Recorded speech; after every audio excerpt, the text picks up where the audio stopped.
दोस्तों, जीवन दर्शन की इस चर्चा में मैं दिनेश्वर माली आप सभी का तहे दिल से हार्दिक स्वागत करता हूं। हमें परमपिता परमात्मा ने जो अनमोल जीवन प्रदान किया है, इसमें सांसों के सिक्के हमें गिन कर दिए हैं और इन सांसों के सिक्के का इस्तेमाल सदैव परहित परोपकार सेवा के लिए करना चाहिए।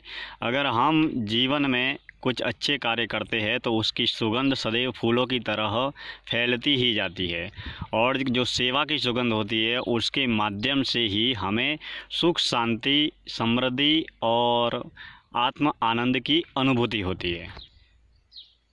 जब तक हमारी सांसें चलती है तब तक ये जीवन है, क्योंकि जीवन सदैव नियमित निरंतर आगे बढ़ता चला जाता है। बचपन की अवस्था में ज़रूरतें अलग होती है, जवानी और बूढ़ापा, इन तीनों अवस्थाओं के जरिए हमारा जीवन सदैव नियमित निरंतर आगे बढ़ता रहता है। हम सोचते हैं कि जीवन में समय बहुत है, लेकिन समय इस कदर गुजर जाता है कि हमें मालूम ही नहीं पड़ता। बातों ही बातों में बचपन से हम जवानी की ओर आगे बढ़ते हैं और बातों ही बातों में, मुलाकातों में जवानी भी ख़त्म होती है और हम बुढ़ापे की ओर अग्रसर होते हैं। बुढ़ापे में हमारे जीवन को, हमारे शरीर को एक नई कई अनगिनत बीमारियां घेर लेती है और धीरे धीरे करके हम मौत की ओर अग्रसर होने लगते हैं। ये जीवन की एक रूपरेखा है जो नियमित निरंतर रूप से आगे बढ़ती रहती है। आज के दौर में कोई 50 साल जीता है, कोई 70 साल जीता है, कोई 100 साल जीता है, लेकिन बात अगर हम ज्ञान, भक्ति और वैराग्य की करें तो इस जीवन में मरना कोई भी नहीं चाहता। एक 100 साल का बुजुर्ग जो खाट में पड़ा पड़ा सड़ता है बीमारी की वजह से, वो भी मरना नहीं चाहता है। लेकिन मौत एक शाश्वत और अकाट्य सत्य है। जीवन में सभी को एक न एक दिन खत्म होना है। ये संसार क्षणभंगुर है। यहाँ पर कोई अमर आया नहीं है, क्योंकि सभी को एक दिन माटी में मिलना है और माटी से ही हमारा निर्माण होता है। तो ये जीवन वैसे देखा जाए तो एक ये प्रयोगशाला है।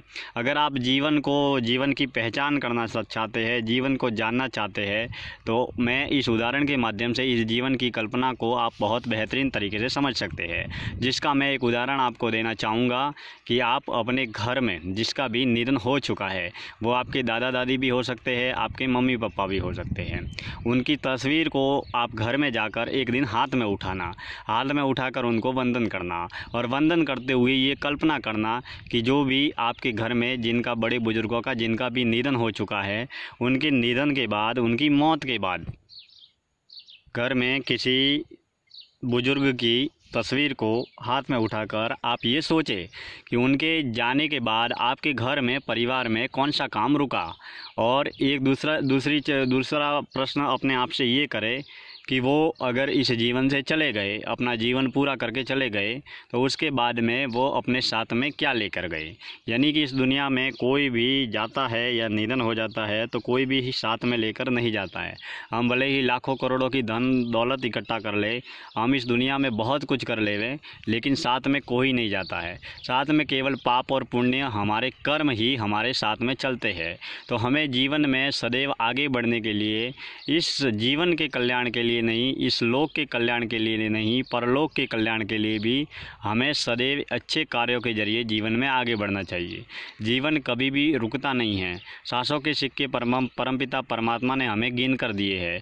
ऐसी स्थिति में हमें जीवन को अपने कल्याण के लिए और जीवन को ज्ञान, भक्ति और वैराग्य की ओर मोड़कर जीवन को जानना, पहचानना और समझना चाहिए, ताकि हम समय के साथ नियमित निरंतर आगे बढ़ सकें।